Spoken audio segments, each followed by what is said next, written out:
ত্রিপুরার সমস্ত শিক্ষক পদে চাকরি প্রত্যাশী ভাই বোনদের স্বাগত জানাচ্ছি স্টাডি জব ত্রিপুরা ইউটিউব চ্যানেলে। যারা গত 2 বছর ধরে টেট পরীক্ষার জন্য ওয়েট করছে, ডিএলএড বিএডের মতো প্রফেশনাল কোর্স করে বসে আছে, স্বাগত জানাচ্ছি। 2022-এ যারা টেট পাস করে বসেছে গত 2 বছর ধরে, কবে নিয়োগ হবে সেই দ্বন্দ্বে আছে, সেই ডিপ্রেশনে কষ্টে আছে। আজকের ডেটে অথবা গতকালকে আমাদের মাননীয় মন্ত্রিসভা যে ডিসিশন নিয়েছে টেট পরীক্ষা নেওয়ার, টেটের 1 আর 2 যে ভ্যাকেন্সি পাবলিশ করা হয়েছে, সে ভ্যাকেন্সি নিয়ে আমরা আলোচনা করব। 2022-এ যখন টেট পরীক্ষা হচ্ছিল তখন ভ্যাকেন্সি প্রায় 3,000-এর উপর ভ্যাকেন্সি ছিল, টেট 1 টেট 2 মিলিয়ে। কিন্তু গত 2 বছরে এত সংখ্যক শিক্ষক অবসরে গিয়েছে, তারপর ভ্যাকেন্সি কমে হয়েছে মাত্র 1,600-র কাছাকাছি। তাহলে বাকি 1,500 বা 2,000 ভ্যাকেন্সি কোথায় গেল? সেই ভ্যাকেন্সিগুলি কি অ্যাবলিশ করে দেওয়া হয়েছে? যেই সব স্কুলগুলো বন্ধ করে দেওয়া হয়েছে সেই সব স্কুলে কি ভ্যাকেন্সি অ্যাবলিশ করে দেওয়া হয়েছে? সেটা আমরা জানার চেষ্টা করব। 2022 সালে যারা পাস করে বসে আছে তাদের চাকরির উপর কোনো এফেক্ট হবে কিনা, বর্তমান সময়ে যদি টেট পরীক্ষা হয় সেটাও বিষয়ে আমরা জানার চেষ্টা করব। আমরা জানার চেষ্টা করব এনসিটি বা গাইডলাইন বা সুপ্রিম কোর্ট গাইডলাইন বর্তমানে টেট 1 বা টেট 2 পদে নিয়োগের, সেটা আমরা জানার চেষ্টা করব। আমরা নতুন যে সিলেবাস স্ট্রাকচারটা টেট পরীক্ষার, সেটা বিষয়ে আমরা কিছু আলোচনা করার চেষ্টা করব। All in on details Tripura TET পরীক্ষা নেওয়ার জন্য সবাই একটাই ওয়েট, টেট পরীক্ষা 2024-এ হবে তো, হওয়ার চান্স আছে তো? আমরা যদি বলি সম্ভাবনা খুবই কম, কারণ নভেম্বর শেষ হতে চলছে, ডিসেম্বরে 1 মাসে কি এত অল্প সময়ে কি নোটিফিকেশন দেওয়া যায়? দেওয়া যায়, পরীক্ষা হোক বা না হোক দেওয়া যায়, ইচ্ছে করলেই দেওয়া যায়। শিক্ষক নিয়োগ এলিমেন্টারি লেভেলে 1566খানা পোস্ট ক্রিয়েশন করা হয়েছে। অ্যাকচুয়ালি আগে 2022 সালে যে পোস্টগুলো ক্রিয়েশন করা হয়েছিল সেগুলো 1 বছরের ভিতরে নিয়োগ না করায় সে পোস্টগুলো এবলিস্ট হয়ে গেছে। মাঝপথে আমরা ইউজিটি বা জিটির কোনোগুলো পোস্ট এবলিস্ট হয়েছে বা বাদ দেওয়া হয়েছে, সেটা আলাদা বিষয়। নতুন করে এখন 1566খানা পোস্ট ক্রিয়েশন করা হয়েছে। আজকে ডেটে যেহেতু ক্রিয়েশন করা হয়েছে, 1 বছরের ভিতরে যদি নোটিফিকেশন না বেরোয়, এক বছরের ভেতর যদি কোনো রিক্রুটমেন্ট না হয়, তাহলে এই পোস্টগুলো কিন্তু অ্যাবলিস্ট হয়ে যাবে। এখন টিআরবিটি নোটিফিকেশন দেওয়ার সময় চলে এসেছে, 1-1.5 মাসের ভিতরে নোটিফিকেশনও চলে আসবে। এখানে আমরা উল্লেখ করছি যে অলরেডি এই যে 1566খানা পোস্ট ক্রিয়েশন করা হয়েছে, এগুলো কিন্তু নতুনদের জন্য নয়, শুধু নতুনদের জন্য কিন্তু এই পোস্টগুলো নয়। অলরেডি যারা 361 জন ছাত্রছাত্রী অলরেডি যারা পাস করে বসে আছে টেট 1 টেট 2, তারা কিন্তু এর ভিতর ইনক্লুড। তাহলে টোটাল ভ্যাকেন্সি কয়টা দাঁড়ালো? 1566খানা ভ্যাকেন্সি তো বেরোলো, এর মধ্যে 361 জন তো অলরেডি টেট পাস করে বসে আছে। তাহলে নতুন ভ্যাকেন্সি কয়টা বেরোলো? 1205টা শুধুমাত্র নতুন ভ্যাকেন্সি বেরিয়েছে। এখন অনেকে কোশ্চেন জাগতে পারে, 5 যদি বেশি করে পোস্ট কি বাড়ানো হবে কি না? 2022-21 সালে যারা টেট পাস করেছিল তখন ভ্যাকেন্সি কম ছিল, কিন্তু পোস্ট বাড়িয়ে তাদের চাকরি দেওয়া হয়েছিল। বর্তমান সময়ে কি পোস্ট বাড়ানো হবে কি না? সময় সাক্ষেপ কিছুই বলা যায় না, নির্বাচন আসলে অনেক কিছুই হতে পারে। কিন্তু পরীক্ষার জন্য ভালো প্রিপারেশন নাও, টেট পাস করলে হয়তো চাকরিটা তোমার কপালে বা তোমার হাতে হলুদ কামটা জুটবে। টোটাল পোস্ট টেট 1-এর জন্য 1099টা বর্তমানে ঘোষিত করেছে মন্ত্রিসভা। এর মধ্যে অলরেডি 192 জনের মতো, আমরা কাছাকাছি বলছি, 192 জনের কাছাকাছি, একজ্যাক্ট ফিগার নাও হতে পারে, টেট 1 পাস করে বসে আছে। তাহলে 192 তো সেখান থেকে চাকরি পাবে, তাহলে পোস্ট খালি পড়ে রইল 960টা। 192 ভিত্তিতে অনেকে বিএড পাস করেও টেট 1 পাস করে বসে আছে, তাদের কি হবে সেই বিষয়ে কিন্তু ত্রিপুরা সরকার এখনও কোনো সিদ্ধান্ত নেয়নি। এনসিটি সুপ্রিম কোর্টের গাইডলাইন্স অনুযায়ী তো ডিএলএড মাস্ট টেট 1-এর ক্ষেত্রে, কিন্তু সরকার কিন্তু এখনও কোনো সিদ্ধান্ত নেয়নি। যেহেতু রিক্রুটমেন্টটা এনসিটি বা সুপ্রিম কোর্টের গাইডলাইন্স বের হওয়ার আগে যেহেতু টেট পরীক্ষা হয়েছে, যদি আমরা ধরে নিই এফেক্ট হবে না, এনসিটি গাইডলাইন্স আগে যারা টেট পাস করেছে তার উপরে এফেক্ট হবে না, তাহলে 900 মতো শূন্যপদ শুধুমাত্র টেট 1-এর জন্য, অর্থাৎ প্রাথমিক শিক্ষক পদে বর্তমান সময়ে যারা টেট পরীক্ষা দেবে তাদের জন্য উন্মুক্ত আছে। আর টেট 2-র জন্য মাত্র 298খানা, মাত্র 298খানা টেট 2। সবচেয়ে বেশি হতাশা বা সবচেয়ে বেশি নিরাশা যেসব শিক্ষক পদে চাকরি প্রত্যাশী ভাই বোনদের মধ্যে হয়েছে বর্তমানে, সেটা হলো টেট 2 চাকরি প্রত্যাশী ভাই বোনরা অনেক কম সংখ্যক, একদম অল্প সংখ্যক পোস্ট ক্রিয়েশন করা হয়েছে, মাত্র 298খানা। মানে পাস ক্যান্ডিডেটের সংখ্যা হিউজ, কারণ ডিএলএড থেকে বিএড ক্যান্ডিডেট পাস করার সংখ্যা হিউজ। ডিএলএডের যেরকম পোস্ট মোটামুটি 900-র মতো বেরিয়েছে, এখানে টেট 2 মোটামুটি 1000 1500-এর মতো ভ্যাকেন্সি বের হওয়ার কথা ছিল। ভ্যাকেন্সি বের হলে হয়তো শূন্যপদগুলা ঠিকঠাক ফুলফিল হতো, এবং যারা ডিএলএড বিএড পাস করে বসে আছে তাদের হয়তো ভাগ্যে কিছু একটা জুটত। তাহলে পোস্ট নামে 1566 ক্রিয়েশন করা হয়েছে, আগে 361 জনকে তো চাকরি দেওয়া হবেই, হয়তো এর মধ্যেই দেওয়া হবে, তাদের চাকরি না দিয়ে তো টেট পরীক্ষা নেওয়ার সম্ভাবনা খুবই কম দেখছি। যদিও এরকম কথা নয় যে তাদের চাকরি দিয়েই টেট পরীক্ষা নিতে হবে, কিন্তু ত্রিপুরা যে অতীত যে বাস্তবতা সেটা আমরা এটাই পরিলক্ষিত করেছি যে আগের যে কেন্দ্রে তাদের চাকরি দিয়েই নতুনভাবে আবার অ্যাডভার্টাইজমেন্ট বের হয়। তাহলে টেট 2022 সালে যে পাস করে বসে আছে তাদের বিষয়ে মন্ত্রিসভায় কোনো সিদ্ধান্ত হয়েছে কিনা, আমরা বলবো না, কোনো সিদ্ধান্ত হয় না। সাংবাদিক সম্মেলনে সাংবাদিকের প্রশ্ন উত্তরে ডাইরেক্ট আমাদের মাননীয় মন্ত্রী সুশান্ত চৌধুরী বলেছে যে 2022 সালে যারা টেট পাস করে বসে আছে তাদের বিষয়ে কোনো সিদ্ধান্ত হয়নি, 2022 সালে যারা এসটিআইটি পরীক্ষা দিয়ে বসে আছে তাদের বিষয়ে কোনো সিদ্ধান্ত হয়নি, তাদের বিষয়ে কোনো আলোচনা হয়নি। বর্তমান সময়ে যে শূন্যপদগুলি মানে আমরা পাবলিশ করেছি সেগুলা আগের যারা পাস করেছে তাদের জন্য তো আছে, আমার নতুন যারা পরীক্ষা দেবে তাদের জন্য, অর্থাৎ 2022 সালে যারা টেট পরীক্ষা পাস করে বসে আছে এবং 2024-25 যারা টেট পরীক্ষা দেবে সবার জন্য একত্রিত করে 1560 খানা পোস্ট ক্রিয়েশন করা হয়েছে। এখন অনেকের ভিতরে কনফিউশন থাকে, অনেকের ভিতরে একটা ডাউট থাকে যে টেট 1 টেট 2 সিলেবাসটা কি চেঞ্জ হয়েছে কিনা, টেট 1 টেট 2 যে কোয়ালিফিকেশন ক্রাইটেরিয়াটা কি কনফার্ম কিনা, ডিএলএড কনফার্ম কিনা, সেই বিষয়ে আমরা কিছু জানার চেষ্টা করব।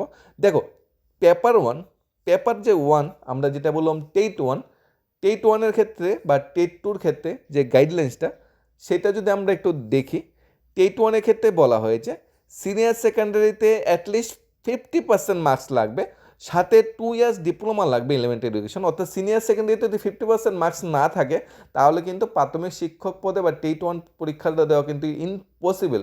যদি 50% নাও থাকে, গ্র্যাজুয়েশন থাকলে কিন্তু দেওয়া যাবে, কিন্তু ডিএলএড ছাড়া কিন্তু টেট 1 দেওয়া যাবে না। ক্লিয়ারলি বলা হয়েছে ডিএলএড ছাড়া কিন্তু টেট 1 দেওয়া যাবে না। সিনিয়র সেকেন্ডারিতে 45 মার্কস যদি থাকে তারপরে দেওয়া যাবে, অথবা সিনিয়র সেকেন্ডারিতে 50% মার্কস সাথে 4 years bachelor in elementary education আছে তাহলেও দেওয়া যাবে, অথবা senior secondary 50% marks 2 year in special education diploma যদি থাকে তাও দেওয়া যাবে, বা গ্র্যাজুয়েশন সাথে যদি 2 ইয়ার্স ডিপ্লোমা থাকে এলিমেন্টারি এডুকেশনে তাও কিন্তু দেওয়া যাবে ডিএলএড যদি থাকে। অর্থাৎ 12-এ 50% মার্কসটা ম্যান্ডেটরি হয়ে যাচ্ছে, এসসি ক্ষেত্রে 5% রিল্যাক্সেশন আছে, সাথে ডিএলএড যদি থাকে 2 ইয়ার্সে তাহলে টেট 1 দেওয়া যাবে, এবং শুধু গ্র্যাজুয়েশনের সাথে যদি ডিএলএড থাকে মার্কসের কোনো বাধ্যবাধকতা নাই, টেট 1 দেওয়া যাবে। এটা হলো টেট 1-এর রুলস। চেঞ্জ কিন্তু টেট 1-এর রুলস বা পেপার 1-এর রুলস চেঞ্জ হয়েছে, টেট 2 রুলস কি আদৌ চেঞ্জ হয়েছে? টেট 2-তে কি কোনো নতুন চেঞ্জ হয়েছে যে গ্র্যাজুয়েশনে 50% মার্কস সাথে সাথে 12-এ 50% মার্কস লাগবে তাইলেই টেট 2 দেওয়া যাবে? এরকম কোনো সুপ্রিম কোর্টে গাইডলাইন্স এসেছে? এরকম কি কোনো এনসিইআরটি গাইডলাইন্স আছে? সে বিষয়ে অনেকের অনেকটা কনফিউশন থাকে, আমরা সেই কনফিউশনটাও দূর করার চেষ্টা করব। দেখো, সুপ্রিম কোর্টে যে গাইডলাইন্সটা অর্ডার করেছে বা যে গাইডলাইন্সটা জাজমেন্ট দিয়েছে সেখানে ক্লিয়ারলি সুপ্রিম কোর্ট বলে দিয়েছে টেট 2-র ক্ষেত্রে কোনো চেঞ্জ হবে না, অনলি টেট 1-এর ক্ষেত্রে চেঞ্জ হবে, টেট 2-র ক্ষেত্রে কোনো চেঞ্জ হবে না। তাহলে টেট 2-র জিনিসটা কি, টেট 2-র কোয়ালিফিকেশনটা কি? টেট 2-র কোয়ালিফিকেশন হলো গ্র্যাজুয়েশনের সাথে, গ্র্যাজুয়েশনের কোনো মার্কস লাগবে না, গ্র্যাজুয়েশনের সাথে যদি 2 ইয়ার্সের ডিপ্লোমা থাকে তাহলে টেট 2 দেওয়া যাবে।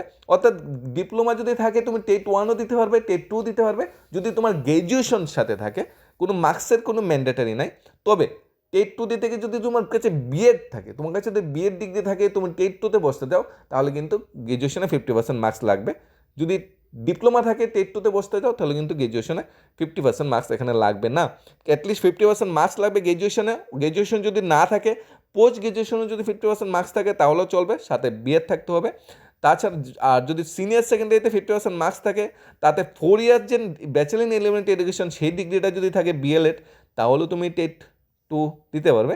অর্থাৎ সিনিয়র সেকেন্ডারিতে 50% মার্কস সাথে বিএসসি বিএড বা বিএড বা বিকম বিএড যদি থাকে তাহলেও তুমি টেট 2 দিতে পারবে। অর্থাৎ ডিএলএড যদি থাকে, গ্র্যাজুয়েশন যদি থাকে টেট 2 দিতে পারবে, অথবা গ্র্যাজুয়েশন যদি 50% মার্কস, এসসি ক্ষেত্রে 5% রেজিস্ট্রেশন আছে, সাথে যদি বিএড থাকে তাহলে তুমি টেট 2 দিতে পারবে। এটা হলো টেট 1 ও টেট 2-র গাইডলাইন্স। এ বিষয়ে কোনো কনফিউশন রাখবে না, এটাই ফাইনাল গাইডলাইন, এটা কিন্তু আর কোনো চেঞ্জ হচ্ছে না। সুপ্রিম কোর্ট যেটা বলেছে লাস্ট সেইভাবেই হবে। এনসিইআরটি কিন্তু নিজে থেকে কোনো গাইডলাইন্স নিজে থেকে কোনো চেঞ্জ করবে না। ইন ফিউচার যদি চেঞ্জ হয় টেটের ক্ষেত্রে একটা নতুন রুলস বা রেগুলেশন আসতে পারে, যখন ন্যাশনাল এডুকেশন পলিসি 2020 যখন ফুললি চালু হয়ে যাবে তখন টিচার এডুকেশনের ক্ষেত্রে একটা রুলস চালু হবে, তখন তোমাদের ক্লাস ডেমোটেশন বা ভাইবার রূপে কিন্তু মার্কস দেওয়া হবে। এখনও কিন্তু সেটা চালু হয়নি, মানে ইন ফিউচার তোমাদের টেট পরীক্ষায় যে বর্তমান যে রিটেন মাধ্যমে সিলেকশন হয় সেটা পুরোপুরি এরকম হবে না। ইন ফিউচার কিন্তু টেটের মাধ্যমে যে চাকরিটা বা সিলেকশনটা হবে, তোমার ভাইভাতে কিছু মার্কস থাকবে, ক্লাস ডেমনস্ট্রেশনে কিছু মার্ক থাকবে এবং রিটেনে কিছু মার্কস থাকবে, সবগুলি কম্বাইন করে তোমাকে ফাইনাল মেরিট লিস্ট কিন্তু তখন প্রিপেয়ার করা হবে, তখন কিন্তু টেটের সার্টিফিকেট দেওয়া হবে। বর্তমান সময় কিন্তু শুধু রিটেনের উপর নির্ভর করে 150-তে 90, আর যদি এসসি এসটি ক্যাটাগরিতে 83 পাইলে পাস, সেটা কিন্তু তখন থাকবে না। বর্তমান সময় কিন্তু সেটাই চলছে। এবং এখানে যদি আমরা সিলেবাস ক্রাইটেরিয়াটা আমরা যদি দেখার চেষ্টা করি, ফিস তোমাদের ইউআর ক্যাটাগরিতে 300 ফিস আর রিজার্ভ ক্যাটাগরিতে 200 মতো ফিস লাগবে, যেটা আগেও যেটা এরকমই ছিল। এখানে সিলেবাস যদি আমরা দেখি, সিলেবাসটা যদি দেখি, টেট ওয়ানের ক্ষেত্রে যে সিলেবাসটা একদম কোনো চেঞ্জ হচ্ছে না। সিটেটের ক্ষেত্রে সিলেবাসটা, টিটেটের ক্ষেত্রে সিলেবাসটা কিন্তু অনেকটা 99% সেম। যেমন চাইল্ড ডেভেলপমেন্ট অ্যান্ড প্যাডাগজিতে 30 এমসিকিউ থাকবে, 30 মার্কস। ল্যাঙ্গুয়েজ 1 যেটা ইংলিশ, 30 এমসিকিউ থাকবে, 30 মার্কস। ল্যাঙ্গুয়েজ 2 বেঙ্গলি অথবা ককবরক, 30 এমসিকিউ থাকবে, 30 মার্কস। ম্যাথমেটিক্সে 30টা কোশ্চেন, 30 মার্কস। এনভায়রনমেন্ট স্টাডি 30টা কোশ্চেন, 30 মার্কস। এখানে আমরা বলে দিচ্ছি টেট ওয়ানের কোশ্চেনটা কিন্তু টেট টুতে অনেকটা হার্ড হয়। তাই তোমরা যেসব ভাই বোনরা ডিপ্লোমা করে বসে আছো, তোমরা তো টেট ওয়ান দিতে পারবে, তাই তোমরা কিন্তু একটু বেশি করে পড়াশোনা করতে হবে। আর ম্যাথমেটিক্সের কোশ্চেনটা কিন্তু হেভি হার্ড হয়, অনেকটা কঠিন হয়েছিল গত যে পরীক্ষা হয়েছিল। আমরা দিচ্ছি ঠিকই প্রাইমারি স্কুলে টিচিংয়ের জবের জন্য পরীক্ষা, কিন্তু কোশ্চেনের যে প্যাটার্ন সেটা কিন্তু প্রাইমারি লেভেল হচ্ছে না। কোশ্চেনের প্যাটার্নটা কিন্তু অনেকটা হার্ড, অনেকটা থেকে কঠিনতর হচ্ছে, এবং বিশেষ করে ম্যাথমেটিক্সটার পার্টটা অনেকটা কঠিন হচ্ছে। আর সিলেবাস, টেটের যে সিলেবাসটা এত বড় সিলেবাস, তুমি কত পড়বে পড়াশোনা করে? একদম পুরো সিলেবাস যদি কেউ বলে যে আমি টেটের পুরো সিলেবাস শেষ করে নিয়েছি পড়াশোনা করে, তাহলে এই তথ্যটা অবশ্যই ভুল হবে, কারণ এতটা কঠিন, এতটা বড় সিলেবাস কোনোভাবেই শেষ করা সম্ভব না। কিন্তু প্রিপারেশন জারি রাখতে হবে। কোশ্চেনের যে প্যাটার্ন 2022 সালে কোশ্চেনের প্যাটার্নের মতো যদি কোশ্চেনপত্র করা হয়, তাহলে যে ভ্যাকেন্সিগুলো বেরিয়েছে ওই ভ্যাকেন্সিগুলো ফিল আপ হবে না। কারণ 2022-এর কোশ্চেনপত্রের প্যাটার্নে 361 জন পাস করেছে, 2024 বা 25-এ হলো 400 বা 500 জন পাস করবে। কোশ্চেনপত্রের প্যাটার্নটা কিন্তু দিন দিন হার্ড হচ্ছে, তাই তোমাদের পড়াশোনাটাই একটু বেশি চালিয়ে যেতে হবে। এবং কম্পিটিশনটা বেশি, বর্তমান সময় 40 থেকে 50,000 ক্যান্ডিডেট টেট ওয়ান টেট টুতে বসবে মিলিয়ে, তাই তোমরা সেই কম্পিটিশনের মাধ্যমে কিন্তু তোমাদের প্রিপারেশনটা জারি রাখতে হবে।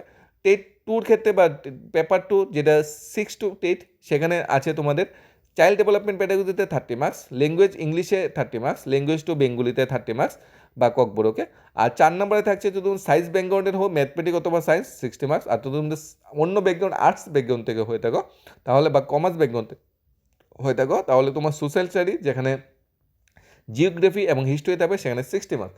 এখন তোমরা যদি অনেকে কোশ্চেন জানতে পারে জিওগ্রাফি বা হিস্টোরি আমরা কি বই পড়বো, এমসিকিউ পড়বো? আমরা বলবো পুরানো যে বইগুলো আছে, গৌতম মূল্যকের বই পাবে, বা পুরানো যে 9, 10, 11, 12 তোমরা ভূগোল বই পড়েছিলে বা ইতিহাস বই পড়েছিলে, সেই বইগুলো কালেক্ট করো, সেই বইগুলো পড়াশোনা করো, সেই বইগুলো থেকেই কিন্তু কোশ্চেন আসবে। টেক্সট বই আমরা বলবো বারবার, সোশ্যাল স্টাডিজ যে বিষয়টা 60 মার্কসের, সেটা টেক্সট বইটা ভালোভাবে পড়বে। ইংলিশ তোমরা পিসি দর বা অন্য কোনো রাইটারের যদি ইংলিশ পুরানো যে 9, 10, 11, 12 বইটা, সেটা যদি কালেক্ট করতে পারো, সেটা ভালোভাবে পড়াশোনা। বেঙ্গলি যদি তুমি গামার বইটা যদি ভালোভাবে কালেক্ট করতে পারো, গামার বইটা দিয়ে ভালোভাবে পড়াশোনা করতে পারো। আচ্ছা, যে রচনা যেটা ছিল রচনা ভারতী বইটা, সেটা বা অন্য কোনো বই যদি তোমার অ্যাভেলেবেল থাকে, সেটা ভালোভাবে কালেক্ট করো, সেখান থেকে গামারটা পড়ো। এটলিস্ট টেক্সট বুকের যে পড়াশোনাটা, সেটা যদি ভালোভাবে করতে পারো, তাহলে কিন্তু অবশ্যই তোমরা সাকসেস হবে। আর অনেকগুলো নোটস, অনেকগুলো কোচিং সেন্টার তোমরা পেয়ে যাবে, অ্যাভেলেবেল পেয়ে যাবে। কোচিং সেন্টার নোটের থেকেই পরীক্ষা আসবে, এমন কোনো বাধ্যকতা নেই। তোমরা ভালোভাবে টেক্সট বইগুলো ভালোভাবে পড়তে হবে। আর মনে রাখবে, কোনো টেক্সট বই যদি কোনো চ্যাপ্টার যদি তোমাদের বুঝতে অসুবিধা হয়, ইউটিউবের সাহায্য নিতে পারবে। ইউটিউবে অনেক সুন্দরভাবে অনেক শিক্ষকরা আছে যারা বিশেষ করে টেটের গাইডলাইন্স দিয়ে থাকে, টেটের পড়াশোনা করিয়ে থাকে ইউটিউবে, তাদের থেকে কিছু শিখে নিতে পারো। যেরকম তোমরা বাংলা যদি পড়তে যাও, দেখবে কারক বিভক্তি তোমরা পড়তে অনেকটা ভুল করছো, পড়তে পারছো না, সমাস পড়তে পারছো না, বা অনেকটা তুমি তৎসম তদ্ভব শব্দগুলি পড়তে পারছো না। ইংলিশ গ্রামারের পার্টটা, সেখানে তোমার কিছু মিসআন্ডারস্ট্যান্ডিং হচ্ছে, প্যাডাগজিটা বুঝতে পারছো না, তোমরা ওই চ্যাপ্টারটা অ্যাটলিস্ট তোমরা ইউটিউব চ্যানেল থেকে ভালোভাবে বুঝে নাও। ইউটিউবটা কিন্তু তোমাকে গাইড করবে। বর্তমান সময়ে টেটের জন্য সবচেয়ে বড় যে মূলধন, সেটা হলো ইউটিউবটা তোমরা একটু ভালোভাবে স্টাডি করো। ইউটিউবটা কিন্তু তোমাদের অনেকটা বেনিফিট দেবে এবং অনেকটা তোমাকে সাকসেসের পথ দেখাবে। বিশেষ করে ওয়েস্ট বেঙ্গলের কিছু ইউটিউবার আছে, বড় সারা আছে, তাদের ভিডিওটি ফলো আপ করতে পারো। বা তোমরা যদি হিন্দি ল্যাঙ্গুয়েজে যাও, হিন্দি ল্যাঙ্গুয়েজে কিছু ইউটিউবার আছে, তাদের ভিডিও ফলো করতে পারো। এখানে তোমরা ভালো কিছু গাইডলাইন্স পেয়ে যাবে। অ্যাটলিস্ট গদবান্ধা নোট একটা সাজেশনতে কালেক্ট করে পড়া থাকে, কিছু বুঝে পড়াশোনা করো, সেগুলো কাজে লাগবে। গদবান্ধা মুখস্থ কিন্তু টেটে কোনো কাজে আসে না, সেটা তোমরা কিন্তু যারা দিয়েছো পরীক্ষা তারা ভালোভাবেই জানো যে সিলেবাসের কোনো শেষ নেই, মহাসমুদ্র, কোথা থেকে কী কোশ্চেন করে বসে কেউই বুঝতে পারছে না। চাকরি যদি গভর্নমেন্টের যদি ইচ্ছা থাকে যে কম কম ক্যান্ডিডেটকে পাস করানো হবে, তাহলে প্রশ্নপত্র এমনই হার্ড করবে যে কম সংখ্যক ক্যান্ডিডেট পাস করবে। যদি গভর্নমেন্টের ইচ্ছা থাকে বেশি সংখ্যক ক্যান্ডিডেট পাস করানোর, ত্রিপুরার বিদ্যালয়গুলি শিক্ষক যে অভাব আছে, শিক্ষক যে ক্রাইসিস আছে সেটি দূর করার যদি ইচ্ছা থাকে, তাহলে কোশ্চেনপত্র অনেকটা ইজি করবে এবং বেশি সংখ্যক ক্যান্ডিডেট পাস করবে। সব কিছু নির্ভর করছে কোশ্চেনপত্রের উপর। 2021 কোশ্চেনপত্র যেখানে 3000 ক্যান্ডিডেট পাস করেছে, তোমরা নিজেই দেখেছো 2022 সেখানে মাত্র 300+ ক্যান্ডিডেট পাস করেছে। তাহলে কোশ্চেনপত্র দিনে দিনে তো দিনের এত এক বছরে তো এত সংখ্যক ক্যান্ডিডেট তো আর মানে পড়াশোনাতে পিছিয়েছে নি, বা এত সংখ্যক ক্যান্ডিডেট তো হঠাৎ করে তো তারা মানে খারাপ স্টুডেন্ট হয়ে যায়নি, অবশ্যই ভালো ক্যাটাগরি স্টুডেন্টই ছিল। তাহলে পাস কম করেছে কেন? কোশ্চেনপত্রের স্ট্রাকচার, কোশ্চেনপত্র এতটা হার্ড হয়েছে তাই তো কোশ্চেন কম পাস করেছে। তাই তোমাদের পড়াশোনাটা জারি রাখতে হবে। ভ্যাকেন্সি কিন্তু এবার একটু কম, তাই কম্পিটিশনটা আরেকটু হার্ড হবে। তাই তোমাদের কম্পিটিশনের হারের সাথে সাথে তোমার পড়াশোনার যে মাত্রা, পড়াশোনার যে মানটা সেটাও বাড়িয়ে তুলতে হবে। কোনো কুইরি বা ডাউট থাকলে অবশ্যই জানাবে। সবাইকে ধন্যবাদ। Studies of Tripura YouTube channel.